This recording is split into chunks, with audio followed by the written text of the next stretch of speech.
Bapak Semar sawetara lenggah ana ing pendopo kabagongan padha raharja sapraptamu Semar. Ha, wedhus. Karo wong tuwa ora ngajeni babar blas. Kosik ora perkara ora ngajeni. Sampeyan rawuh mrene iki sing dadi tuan rumah aku. Carane kraton aku nalendrane sampeyan ratu sing rawuh neng negaraku. Dadi isih dhuwur aku derajate Bapak Semar. Sakarepmu, sakarepmu. Nek ana walate sangganen dhewe. Upama kewalat wis wingi-wingi, Mas. Nyatane tekan semrene aku ora tau kewalat karo kowe, berarti kowe ora malati. Jane diantarane cah siji kae jan mbuh kaya.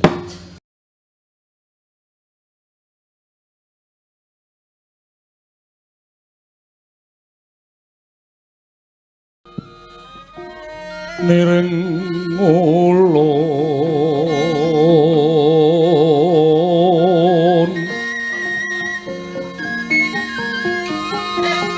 kapurba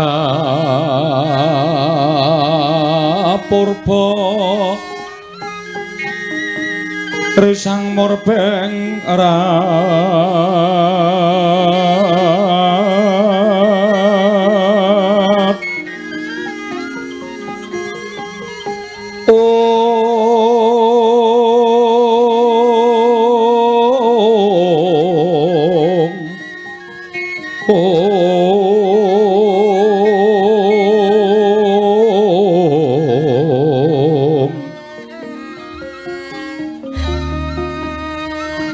ing sahanane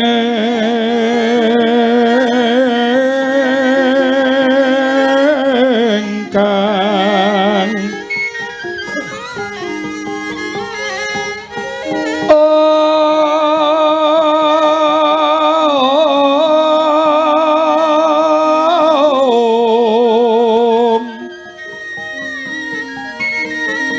iwan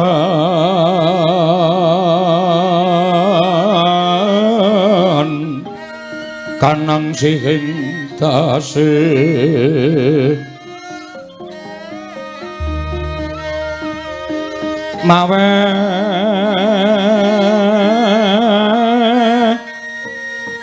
buka sawegung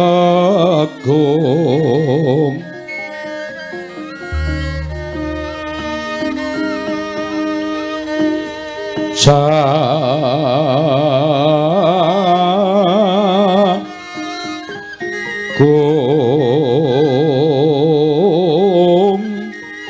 mring delahan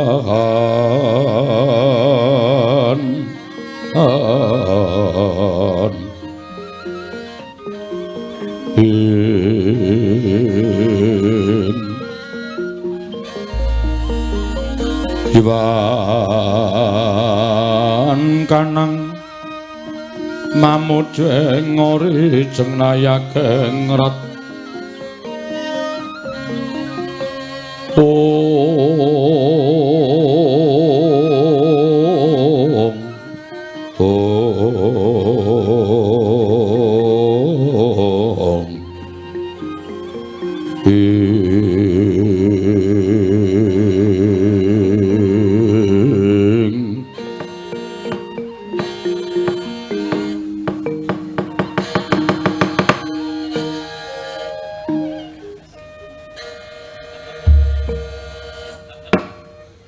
Niwang Sukmana mangadil luwe. Ana sasmintaning sun jagat wasisaning Bathara. Badranaya. Ya kurang ajar ta ya. Ayo bapak yo diceruk ora nganggo pak iki. Bapak Semar sawetara lenggah ana ing pendopo kabagongan padha raharja sapraptamu Semar. Ha, wedhus. Karo wong tuwa ora ngajeni babar blas. Kosek ora perkara ora ngajeni. Sampeyan rawuh mrene iki sing dadi tuan rumah aku. Carane kraton aku nalendrane sampeyan ratu sing rawuh ning negaraku. Dadi isih dhuwur aku derajate Bapak Semar. Sakarepmu. Nek ana walate sangganen dhewe. Upama kewalat wis wingi-wingi, Mas. Nyatane tekan semrene aku ora tau kewalat karo kowe, berarti kowe ora malati. Jane diantarane cah siji kae jan mbuh kaya. Kowe iki jane ngopo to? Lah kok dadi aku tok wenehi undangan dina Rebo bareng isak aku tok kon tekan ning omahmu ki tulisane tasakuran gendurenan. Lah besek endi? Ki wong nek gelem teko ming ana pangan ki ya kaya ngene iki. Nek teko jak omong-omongan ora tau gelem, rembugan sing apik-apik ora tau gelem, nek ana tulisane genduren menyang nomor 1. Jebul aku diapusi. Rawuhe bapak wilujeng, Pak. Ngono kuwi tak wangsuli slamet. Lho, ateng pundi slamet? Tegese ora ana alangan sewiji apa. Syukur, pangestuku tampan ana ya, Semar. Ya, kowe iki ngaturke bekti orang mengestoni sekali-sekali. Ora masalah. 6 wonten dawuh. Ngaturke bekti karo maratuwa. Inggih, napa pun rawuh. Lho, lah iki apa? Nang ngarep dhewe iki mbegogok iki. Mula kacamata ribenmu ki uculana. Wis peteng isih nganggo kacamata riben.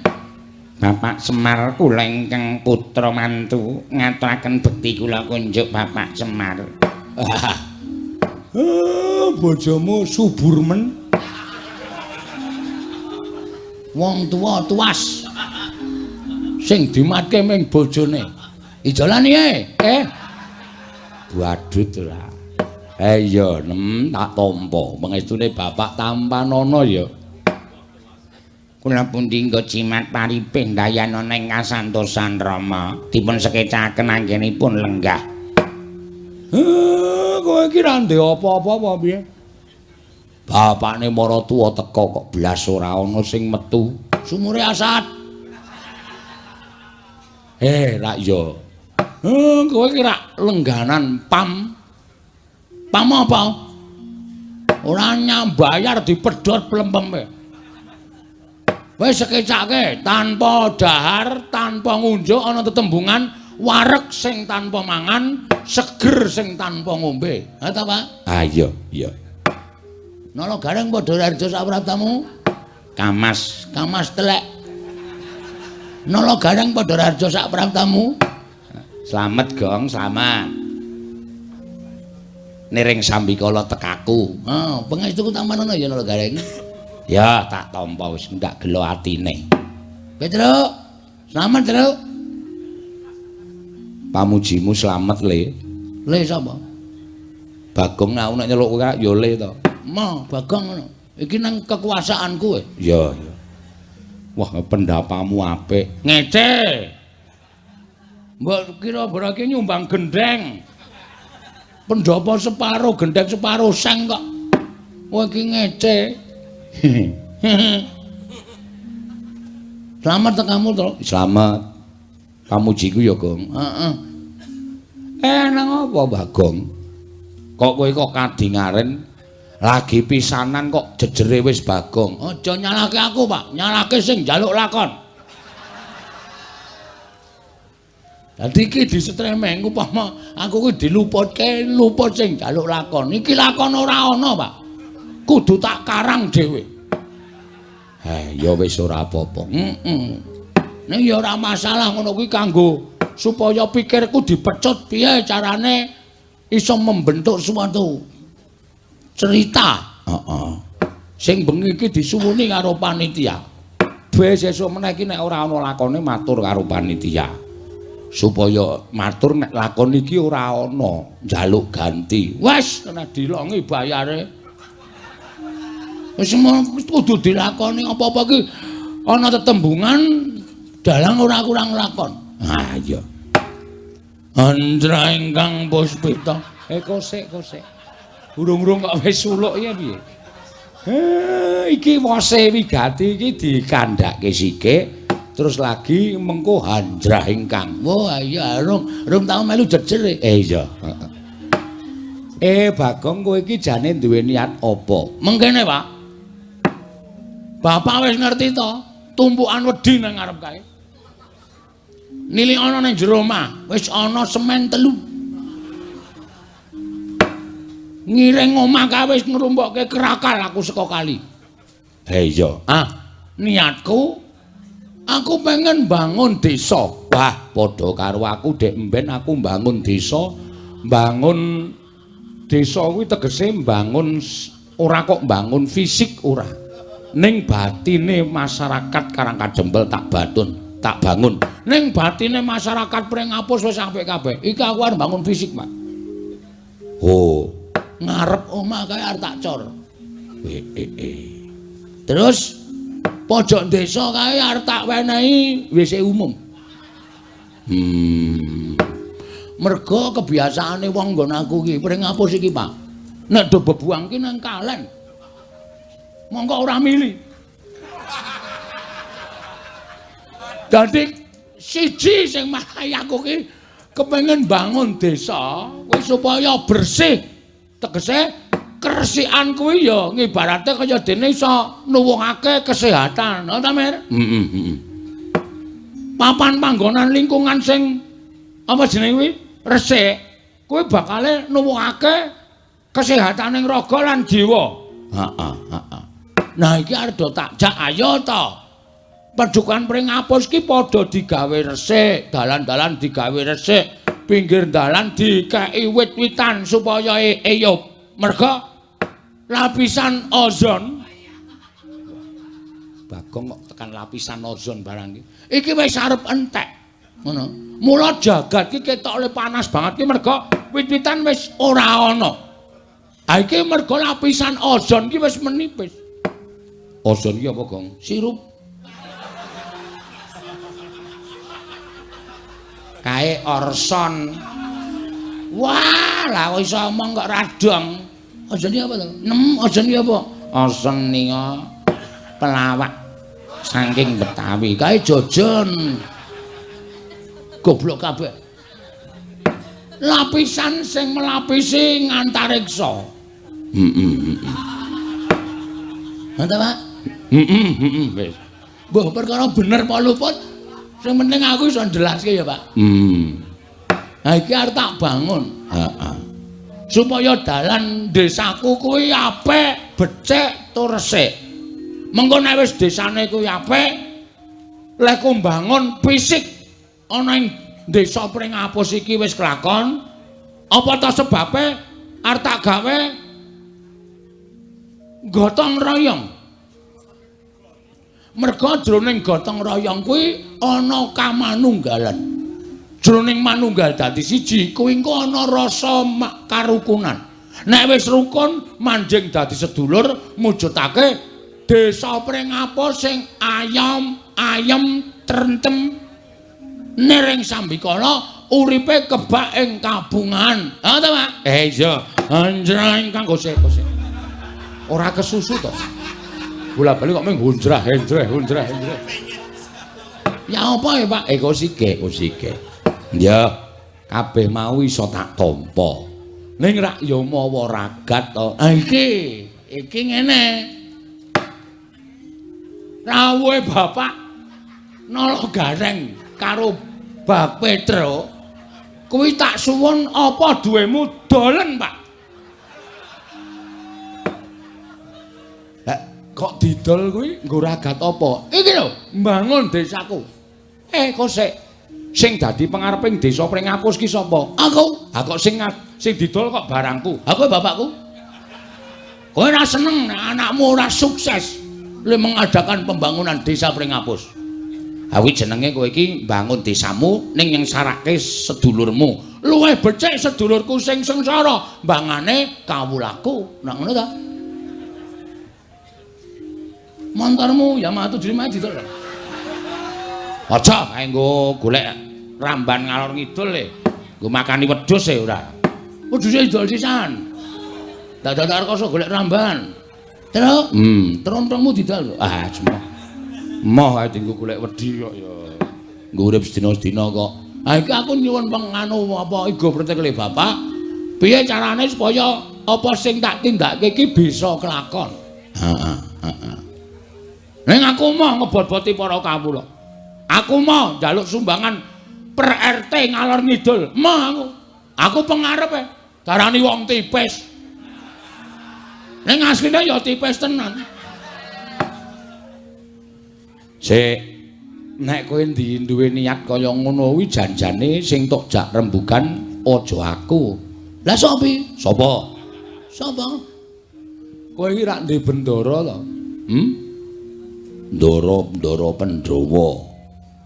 Ndara Sinuwun Darawati. Sinuwun Mandura. Pirang-pirang bendaramu nek kowe matur kanthi apik-apik luwih-luwih kowe nganggo soposral. Apa Pak? Soposral. Mari jegos e nel.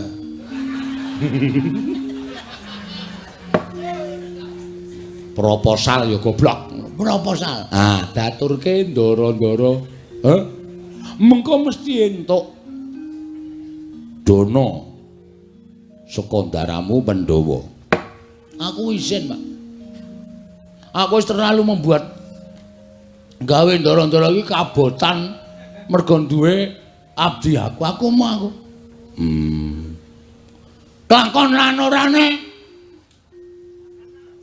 nggonku mbangun desa iki ya ming mergo saka aku, ora ya saka aku. Mergo wis tak dadaki, Pak. Terus? Bojoku pek tukunen terus. Nek carane ngenten menika kula mah, kula wegah nek carane ngenten iki. Kula mah nek carane ngenten iki. Lara ati kula. Ora ditanyal-tanyalke ngono iki lho. Sore-sore kok gawe hawa. Ha terus piye? Aduh, mambeng atiku, Pak. Hendra ingkang Nah, iki puspitorum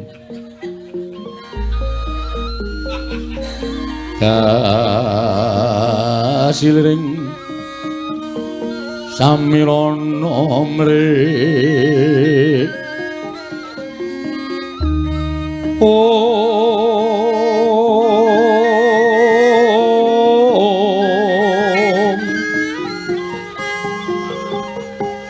sekar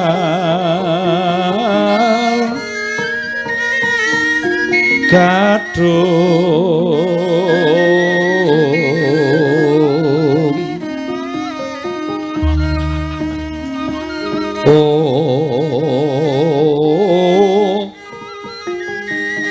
ngas kandanya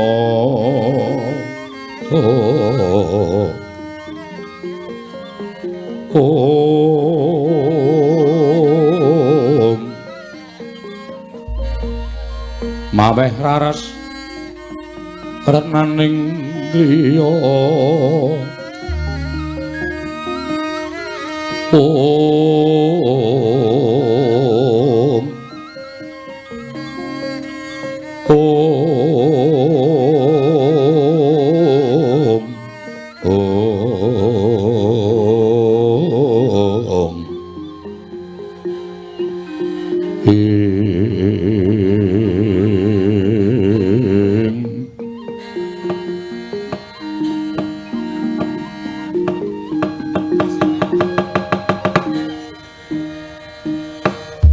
susah aku, Pak.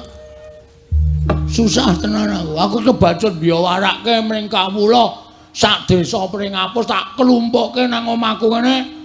Aku nyewa to sistem sound system.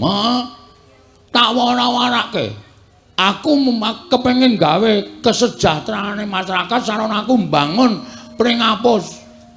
Ning barang aku lumpuhke dulur-dulurku blas ora ana sing bantu. Bapak ya ora bantu terus piye? Aku kudu golek srana nendi wis Pak, bayangno. Monggo aku mesti isin.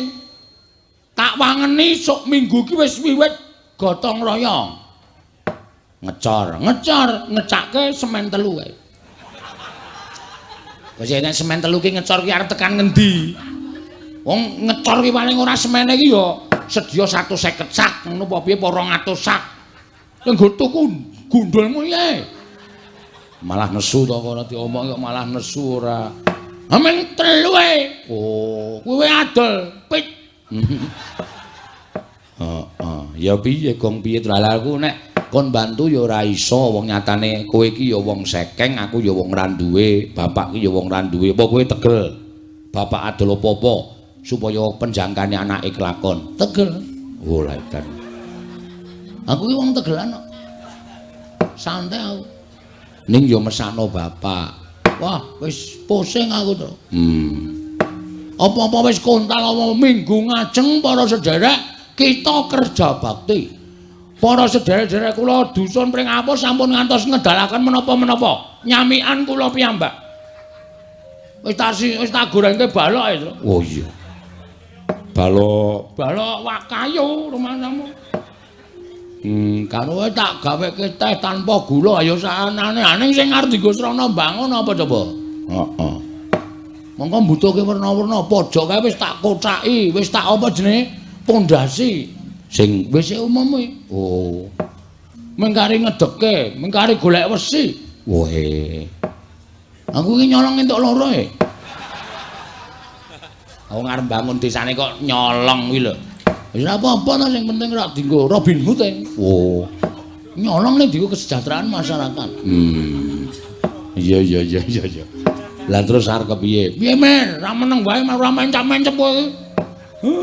aku dhewe mgagas kowe iki bingung sesuk meneh iki nek ora duwe apa-apa iki aja sok janji lah iki lho ning kene iki kowe tak kandhani menengo dhisik wong iki diukur karo kekuatane ngono aja mengko ndak diarani cecak nguntal cagak cebol nggayo wulan kakean gluduk kurang udan kowe iki swaramu ngebak-baki desa ning ora tau ana nyatane nek caramu kaya ngono kuwi engko nek kawula ora percaya karo kowe masyarakat ora percaya karo lemu dadi pengarep piye mung janji-janji tok ora ana nyatane ngendi sing arep ngecor dalan endi sing arep gawe WC umum endi sing arep gawe pos ronda tok ucapke kabeh ning kowe ora ngukur karo kekuatanmu ora coba nek wis kaya ngene iki sing susah sapa arep aku ki beda desa karo kowe aku wis manggon ning Karang Kadempel ning nek ngerti gegayuhanmu ngono kuwi adekku ki melu susah mikir mergo kowe iki anakku nek nganti apa sing dilakoni anakku ora kelakon kowe wirang apa rumangsamu kowe ora mirang-mirangke Semar heeh Bagong kae sapa to anake Semar memper wong bapakne wae ya kaya ngono ora mung mirang-mirangke bapak kakangmu loro iki tok wirang-wirangke kabeh. Kae dulure sapa? Dulure Gareng. Kae adine sapa? Adine Petruk. Oh, iki wis tuwa ning uteke kaya bayi. Heeh, ngresuk ngombe iki aku jale, Pak. Udus. Aja kaya bayi, aku ora iso dicape, Pak. Cerewet. Bathukmu montrok yo. Kandhani kok mesti sembrono. Hah?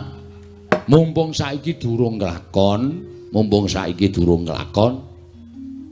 kawula Pringapus desamu kene kelumpukna. Kowe ngumumke nyang kawula apa anane dikandhake nek Dana Prabaya urung mlumpuk.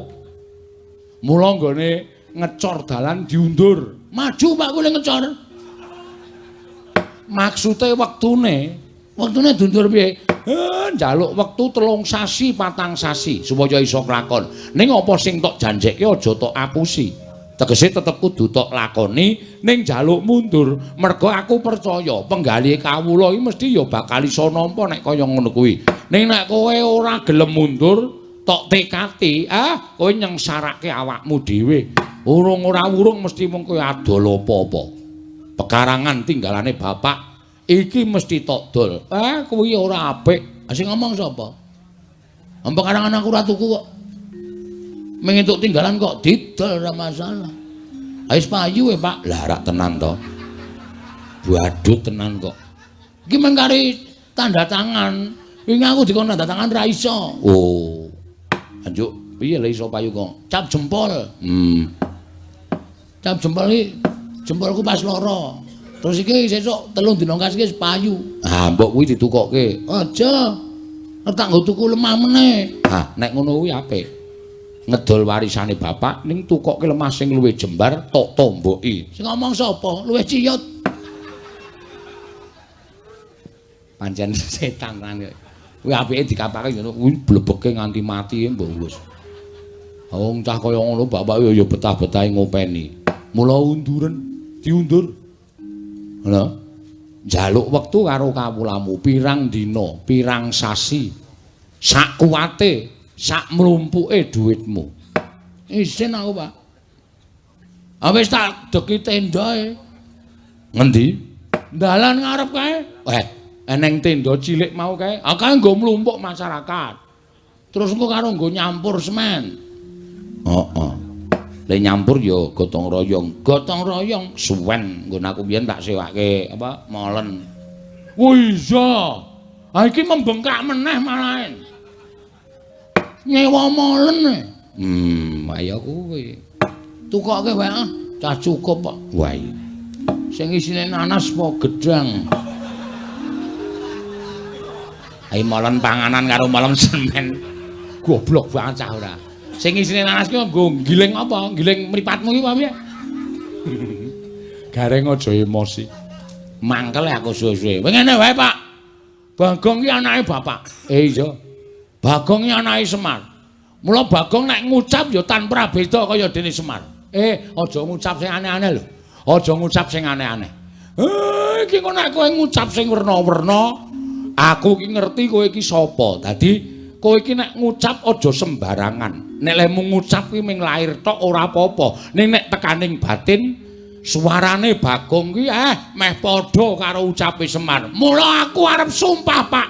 Bagong, Semar. Santai wae to. Tenang wae. Aku ngelekke karo kowe. Gong ora sembrono lho, Gong.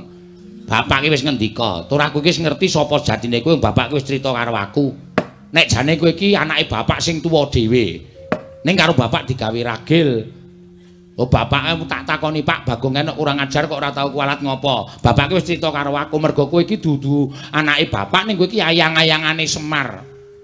Kowe iki mbiyen ngetutke Semar nomor 1 mbangane aku karo Petruk. Mula bapak tau kandha, kowe nek diucapi Bagong kae njaluk ngapura. Mergo ucape kae dugeni mandi tenan. Gong ora macem-macem lho. Ora macem-macem lho, Gong. Aja ngucap sing werna-werna. Kira-kira kowe ora kuat ndandani utawa ngleksanake nggonmu mbangun desa, wis cukup diundur wektune, rasa ngucap sing aeng-aeng. Ngene, Pak. Reng, Truk, Mar. Aku arep ngomong karo kowe. Aku iki nek nganti gagal pembangunan desa pring ngapus isen. Monggo tumrap Bagong aku mbangane isen luwung mati, Pak.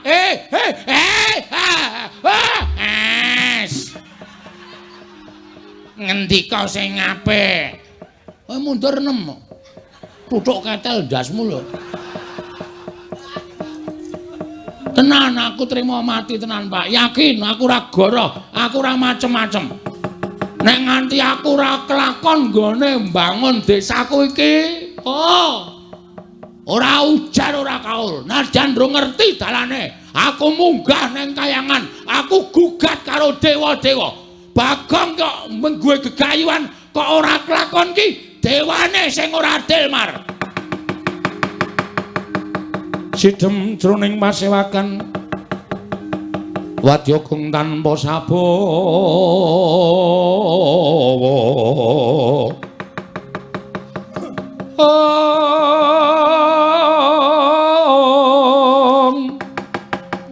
kapraban dening Sang Nalendra Tama mango nengi lerwu sing duka cipta berebuti mandana raras ing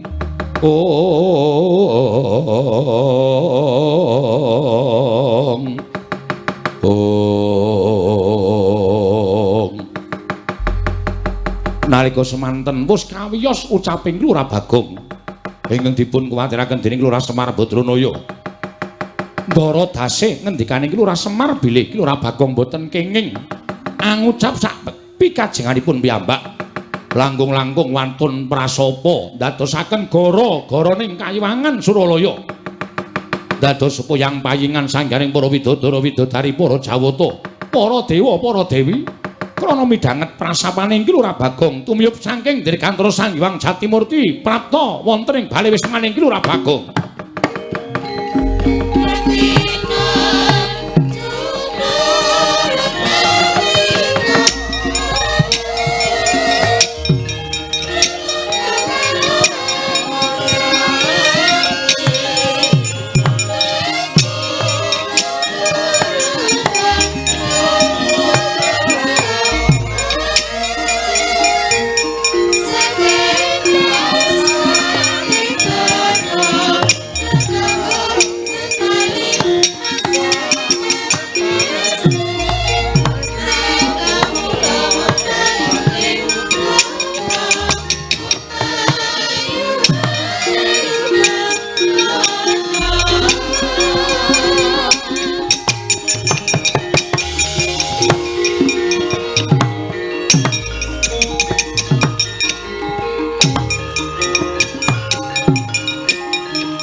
Mendak alon tata trapsilanira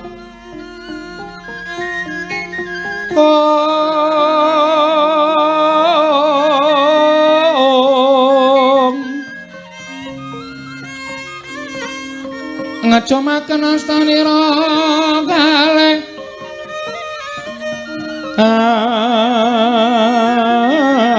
astanira kalih pisan yen ngandika magawe Branta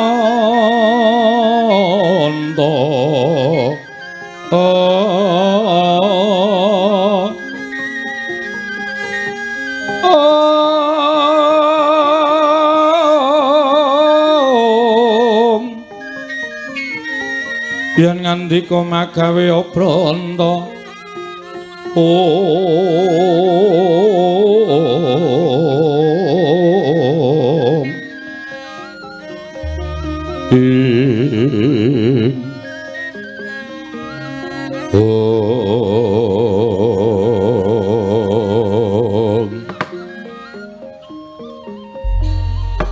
Mongki nek dikandhani ora nggugu ya wis kaya ngono kuwi. Bareng Bagong muni aku trima mati munggah ning kayangan gugat ning kayangan Warataya. Iwang Pikulun Bathara Guru Tra. Mbah Bagong ngandhan-kandhanane ngeyel ning ora apa-apa. Mbok menapa bapak iso wangsulan wong Iwang Pikulun Bathara Guru kuwi adine bapak. Iya ya muga-muga iso dirembuk. Kono wong kok malak. Malak piye? Kancane tangane loro kok iki papat. Ya diantrane. Karo sapa-sapa kok ora ndi. Gong wer. Tok petok. Iki Bathara Guru ya, Nyok. Weh. Lho kok yaene lagi menyang. Murid lek ngenteni ra ya Ciraka to. Wedhus. Kuwi Bathara Guru, dewaning para dewa sing lenggah ana ing kayangan. Walah Kulon Praga. Kulon Praga ngendi ajare Sri Kayangan. Kayangan Suralaya. Lho ya apa, Cak? Kok cak-cak piye? Jare Surabaya. Kuping iki nek bosok ora. Suralaya, Sang Hyang Manikmaya. Ya Jatimurti kuwi adine bapak. Wah. Slamet, Om. Wah, aku kok malah merindang-merinding ya, Tru. Aku sing keweden ki aku Bagong kok ya kepenak wae lho. Heeh, aku ya gumun. Om wilahing. Lho, malah janturan. Awikna mastu namat sidam. Bagong halus banget. Wangsulan. Kula Sang Hyang Pukulun ulun ngejawantah ana ing wisma kita. Piye iki? Ulun ki sapa, Mbak? Ulun ki aku. Antil modar we. Jare Semar ganti Ulun, engko ganti Ki Ageng. Ora positif. Wah, suwe iki le ngedongke Bagong suwe. Ene tak andani ngene. Basa dewa, kuwi nek ngarani aku Ulun. Iki sing positif piye? Ulune iki apa kowe? Aku ki Ulun, kowe kita dengkulmu mlocot. Aku wis terkenal Ki Lurah Bagong ganti Ki Lurah kita. Luweh ora omongan. Bagong, dalem Ulun kuwi aku. Telu saiki. Ki Ulun. Kita kuwi kowe. Ora masalah, aku kita dhewe ora masalah kok. Dibot telu ya ora masalah. Pak, kowe iki wae sing ngendika, Pak, nek Bagong ora rampung-rampung. Kakang Semar. Apa Guru? Kula ingkang sowan Kakang. Iya. Slamet tekamu. Basa Mir. Karo dewa kok ora basa. Iki adine Semar, Gong. Ayo aku mau nyeluk Om kok ora diwangsuli. Kowe aja nyeluk Om. Kuwi iki guru adikku. Slamet tekamu, Guru. Pangestunipun Kakang Semar. Niring sambikala. Kula ngaturaken bekti Kakang. Ya tak tampa. Bekti kula Pukulun. Dari Bathara Guru kok Pukulun. Bathara Pukulun apa Bathara Guru? Ya nala gareng ulun tampa. Pangestu ulun kebat kita tampani. Wah, kitane tambah siji. Reng. Ngapa? Kowe raku grup kita. Ya, sakarepmu, sakarepmu. Kula ngaturaken bekti kula kunjuk Pukulun. Iya, Petruk Ulun Tampa. Pangestu ulun tampanana kebat kita tampani. Telu saiki. Kitane tambah siji. Petruk ya melu grup kita. Weh, gareng ki curang kuwi. Mau melu grup ulun saiki grup kita. Sing positif. Bagong. Nun. Apa to sababe dene jeneng ulun prapta ana ing wisma kita? Niki malah angel lek kula jawab.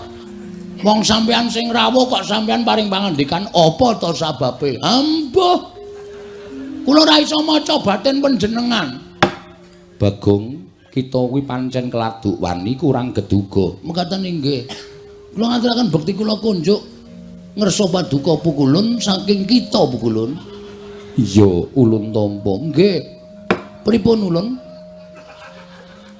Rawuh panjenengan ulun wonten ing omah kula menika wonten pigatos menapa ulun? Kita nyuwun priksa kelawan jeneng jeneng Rika ulun. Kakang Semar. Piye? Aja sambat mumet lho. Dewa kok mumet ya ora ana. Nggih. Anggen kula prapta wonten ing mriki krana kula menika midhanget dhateng prasapanipun titah. Wondene titah ingkang prasapa menika kala wau boten sanes kejawi namung Bagong, putranipun Kyai Semar, Kakang Badranaya. Monggo sejatosipun Bagong menika rak sanes putra panjenengan Kakang. Nanging menika dumados saking wewayanganipun Kakang Semar. Duk nalika Kakang Semar minggah wonten ing Kayuwangan nyuwun rencang dhateng ingkang rayipun Jatimurti tumunten kula sowanaken Sang Hyang Bathara Tunggal. Dening Kanjeng Rama ayang-ayanganipun Kyai Semar dipun puja wujud lare. Inggih menika Bagong. Ateges Bagong menika kekiyatanipun meh sami kalian Kakang Semar. Tinimbang nala garing menapa dene Petruk mila sakmangke wungsal wangsul kula wanti-wanti Bagong menika menawi ngucap sampun ngantos ngawur mangke mindak kedadosan saestu amargi ngibaratipun Bagong menika idu dados geni. Ngapusi iki. Kok ngapusi piye? Aku wingi ngidoni uwuh ora kobong. Atenan idu dadi geni do kaget kabeh. Angger tak idoni nyas. Maksude idu dadi geni iki sak ucape dadi. Oh, ngono ta. Iya. Mila sasampunipun Bagong menika kala wau prasapa utawi sumpah. Kakang Semar mugi dados ning kawuningan kayangan geger. Kathah sangganing para dewa dewi ingkang boten kiyat nampi sumpahipun Bagong sami kepelajar nungsang puyang ninggal dhateng kayuwanganipun klebet Suralaya horeg rungkat bali martiyu kundha. Nalika semanten tumuli kula niti priksa dhateng kawontenanipun jagat jebul Bagong ingkang ndawahaken prasapa. Ing mekaten Kakang kula nuwun sewu. Boten ateges kula wantun dhateng Kakang Badranaya, namung Kakang kedahipun nglenggana dhateng kalepatanipun Bagong. Mila dinten sakmangke kula piyambak boten utusan dhateng sinten-sinten, namung ingkang rayipun Jatimurti piyambak ingkang badhe amethuk dhateng pun Panakawan Bagong sakmangke kedah nampi pidana saking kadewatan krana sampun wantun damel geger kayuwangan satemah rengat bali martiyu kundha manik Kakang Semar. Kagatri sang kapirangu rinangkul kinempit kempit dosang reknaning bawana ing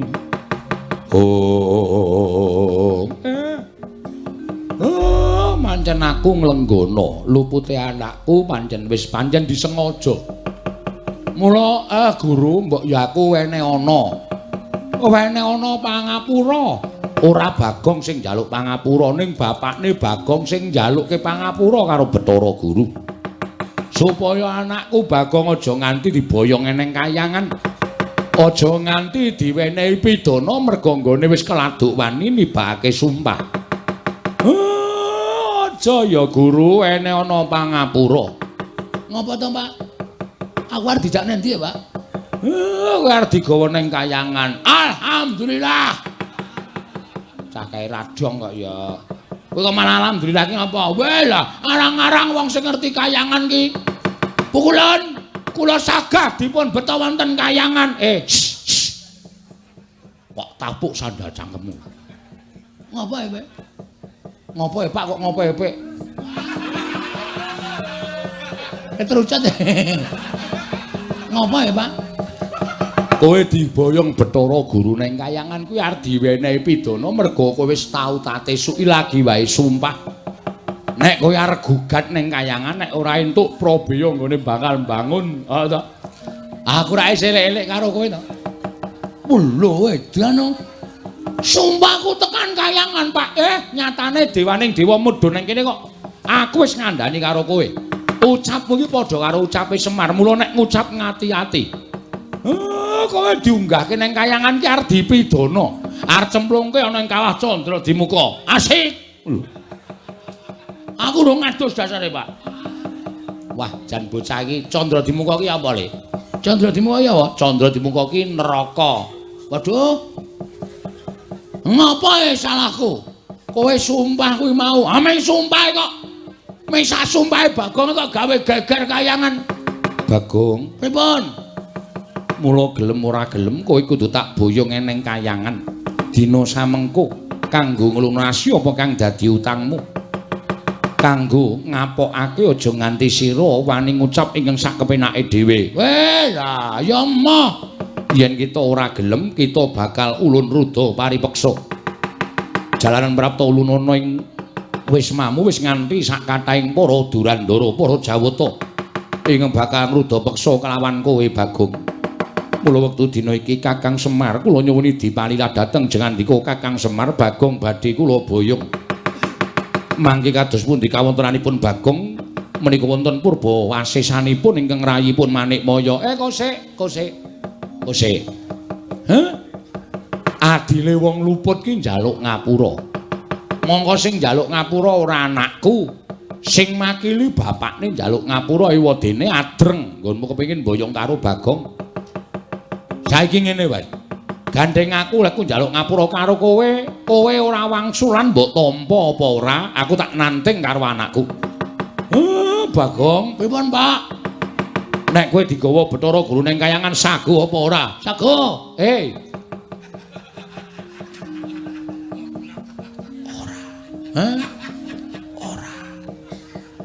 Ora. Engko.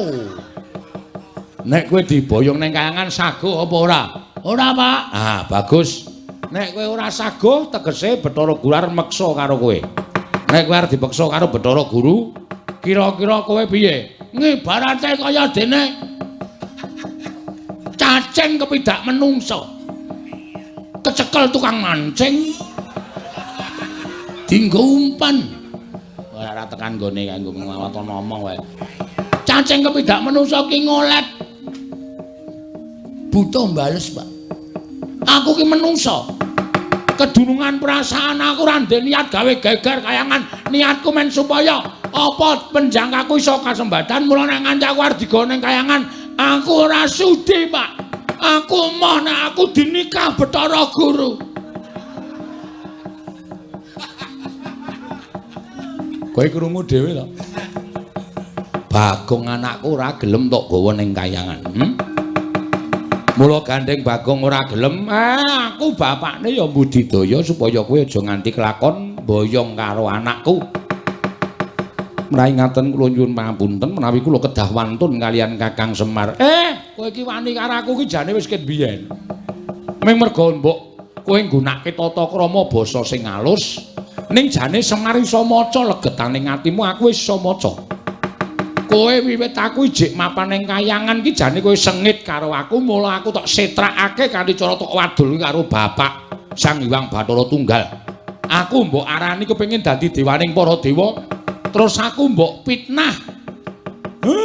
Kowe matur karo Sang Hyang Tunggal nek Semar karo utawa Esmaya karo Tejamaya do gelut padha rebutan kepengin dadi dewaning para dewa. Tumuli aku dihukum dening Sang Hyang Tunggal. Kon mangan pagering gunung jagat sisih wetan lan kon mangan pagering gunung jagat sisih kulon. Nganti bubrah ragaku kaya ngene tumuli aku mudhun ning kayangan. Terus panjang kamu kelakon dadi ratu ning para dewa. Janjane kowe iki ragil ora duwe hak tumraping kayangan. Ning merga saka apa kagawemu nganti aku disingkirke saka kayangan. Ora merga kowe nduweni rasa gething keburu sengit karo Semar to, ha? Hah? Bicara guru ulun bayang neng kayangan. Cemplungke sapiteng. Luputan tumrap Semar Badranaya. Ayo ora, kowe wangsulan, ayo gage. Mula pendak-pendak kowe mudhun ning jagat, pendak-pendak kowe gawe srana. Kuwi mesti supaya kowe iso mateni karo Semar merga kowe iki rumangsa keganggu. Lemu dadi dewa ora tentrem, lemu dadi dewa ora jenak, merga aku ijik urip ana ing jana luka. Mula kowe pendak-pendak gawe perkara. Kowe pendak-pendak mbibiti perkara karo Semar, sirmu lak ming kepengin jangka karo aku to. Kaya iki, kowe bakal mboyong karo Bagong. Kowe ngerti nek Bagong ki ayang-ayangane Semar. Nek nganti Bagong iso tok lebur ning kayangan kono, aku persasat ilang kekuatanku. Mula kowe terus bungah atimu, seneng pikirmu merga kala mangsa kowe njangka patine Semar, bebasan angel mijet wae ngranti suwe banyu sinarik. Ayo, iya apa ora? Apa aku tak waca kabeh legetaning atimu? Apa njaluk tak waca kabeh? Lehmu gawe gara-gara tok ucapake geger kayangan ki jane ora sepiro. Wa ming sak ucape Bagong. Ya bener kayangan ketaman hawa panas. Ning ora nganti para dewa padha mlayu saka kayangan. Kowe iki nek omong senengane ora mbok pikir kowe ngandhake dewa kena gara-gara sumpahing Bagong padha mlayu kok kowe ngandhake kula wis ngirit Wadyabala dewa. Tegese dewane dorane ndi to kowe? Pinter ya Semari asem. Gatekan wong iki apa sing diucapke wong iki siji iso dimbalikke dienggo menerjang. Mbok ora usah omong kok aku sesuk mangkel lho omong. Kowe iki nek omong waton ngawur tur waton njeplak cangkeme ora. Ayo kowe arep wangsulan piye? Lah nek kowe nang kene mau ijen aku percaya kowe nek para dewa iki padha bubar ora karo-karuan. Ning kowe ngandhakake Kakang Semar nek Bagong mboten purun kula boyong kula rudha paripeksa amargi kula sampun beto Wadyabala Durandara Wadyabala Dewa. Lah lak tegese dewane do ora ngapa-ngapa to. Upama sumuk rak ming ngucul klambi to. Kowe senengane gedhek-gedhekke perkara. Nek sing salah rombong aku, mbuh Bagong, mbuh Gareng, mbuh Petruk, mbuh Pandhawa, mbok gedhek-gedhekke permasalahane, mbok gedhek-gedhekke perkarane. Pamrihmu bisa njangka ringkihe Semar. Bagong tak tamengi, Bagong tak betengi. Ayo boyongen anakku. Boyongen. Anakku Bagong boyongen neng kayangan. Waton kowe iso glindhengke mestakane Semar. Waton kowe iso glindhengke sirahe Semar kakangmu iki boyongen anakku Bagong. Gugu karepe dhewe. Kula besmi bali resmanipun Durang Agung Kakang Semar.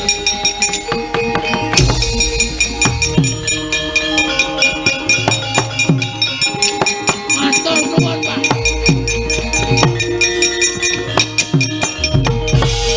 Sembah nuwun, Pak, sembah nuwun. Nek mboten wonten Bapak, dados napa kula? Matur nuwun nggih, Pak. Rai. Salahe ra wangsulan. Aku wis ben nek ora tak ngenekke ndak ora jarak perkara. Wong sing jarak perkara Bathara Guru iki perkarane titah kok senengane medhun melu-melu. Malah niki anu Pak, bebasan napa jenenge? Apa terus jenenge, Tru? Apa? Lho, apa jenenge? Peribahasa lho. Peribahasa apa to? Sambil menyelam minum susu. Nah, Minum air. Sambil menyelam minum air. heeh. Tegese ngene, Pak. Becara guru nek iso kalah jaluki Probaya nggo mbangun desa. Ngoten, Pak. Setuju to, Pak? Kowe iki pikiranmu kok mung arep ngerampok wae. Lho, ayo dilahirke iki didadekke copet. Dadekke copet dong. Wis engko gampang nek Bathara Guru engko kalah karo aku, tak jaluki Probayane aja kuwatir. Asik. Lakon minggu ngarep aku gotong royong. Ngecor dalan. Ngarep omahku tak gawe kandele 20 cm. Dalan liyane tak gawe 5 cm. Ora jenenge wis urek to kowe kaya ngono kuwi jenenge kowe iki apa jenenge mulyake awakmu dhewe. Nduk liyane gampang jeglong nggonakmu ora. Ora apik kaya ngono. Bagong wis nek ngono kowe ora usah melu-melu. Petro, dalem, Pak. Rene. Bathukmu ndi? Enggak. Mungsuhmu engko ora bain-bain para dewa, ya. Nggih. Tak dilat mbun-bunamu, kowe ora kena lara luputing pati. Kowe ditamani gaman apa-apa ora temomo. Kowe mungsuh dewa menang. Bengi iki. Estu, Pak. Domongi kok. Matur nuwun. Adimu belani. Nggih, ngestakaken dawuh. Bun-bunan kula, Pak.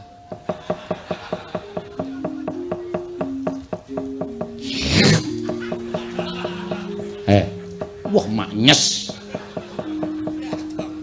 Dian. Kula ditumbak ya ora temomo, ora. Disuduk keris ya ora temomo, ora. Di circle ya ora temomo, Ora. Leleng iki aku arep ngajar dewa-dewa terus. Ya. Halo, Pak. Kowe arep melu perang apa? Melu. Iduku wis entek. Wih, senengane kok. Liyane wis waton teles. Aku ora kepoyo. Gak aku mer. Eno. Loro dikai kok aku ora. Wis. Wah, edan. Nang mripat Padang ya, Tru. Ketetesan soalé ngoten. Kula mboten lega ra sing manah kula.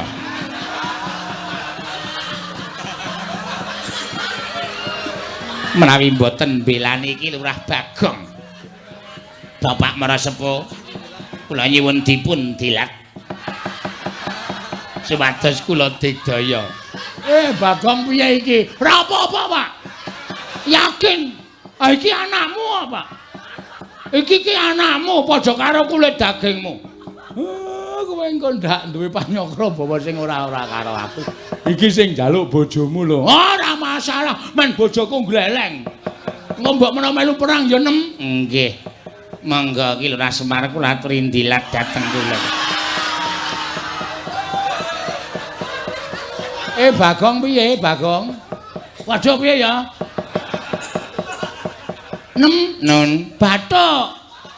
oh nggih lali kula nyuwun pangapunten Bapak Semar nggih bathuk Ngono bungkuk ora.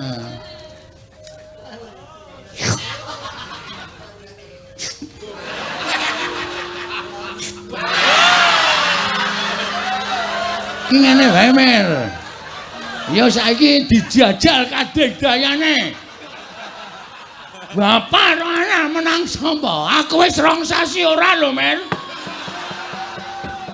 Kowe kok kumo wani ora. Kegedengkelmu, Mas. penyanyi kula niku kaliyan bapak menika sampun kados anak dhewe. Amun de panyongkra buwon sing mboten niki ming demi keamanan supaya mangke wonten dewa sing mlebu wonten ing bale wisma panjenengan menika kula ingkang ngadepi. Kula wusu. Oh, bojomu iki anu apa mbiyen olahragawan pencak silat to? Heeh. Wah, kuwi pothok mbiyen. Ngarat boto papate prel ngono. Padha aku. Aku ngarat kerupuk 8. Oh, kerupuke. Aku wae kuat lho. Mung kerupuke kok dipamerke. Petro dalem, Pak. Nala Gareng Bathara Guru nek pancen nggawa wadyabala. Dewa dirampungi. Oh nggih, ngestaken dawuh. Aku muling karo kowe ya. Dewa iki malati, nggih. Mula nek ngantem dewa iki aja nganti ngantem nggon rai, wis ora kena. Mergo kowe wis dipesthekke karo sing gawe urip nek dewa iki pancen duwe derajat lan pangkat nek diantem nggon sirah ora bakal kena. Waduh, aturus ngen pundi? Ngantem dewa kuwi dada medun. Dada medun. Pupu angsal entuk. Weteng angsal entuk, waton dada medun. Ya, Tru ya. Ha iya. Omonge. Nek diantem nggon weteng ra apa-apa, nggon pupu ra apa-apa, diplotot wae. Kuwi le mari 3 dina raran-raran. Nganti suwane matuk ngono lho. Bagong. Awe pusaka. Ha iya. Kelemane nang kono kuwi. Nala Gareng karo Petruk kowe mangkat to dhisik. Sendika ngestaken dawuh, Pak. Nggih, Pak, ngestaken dawuh.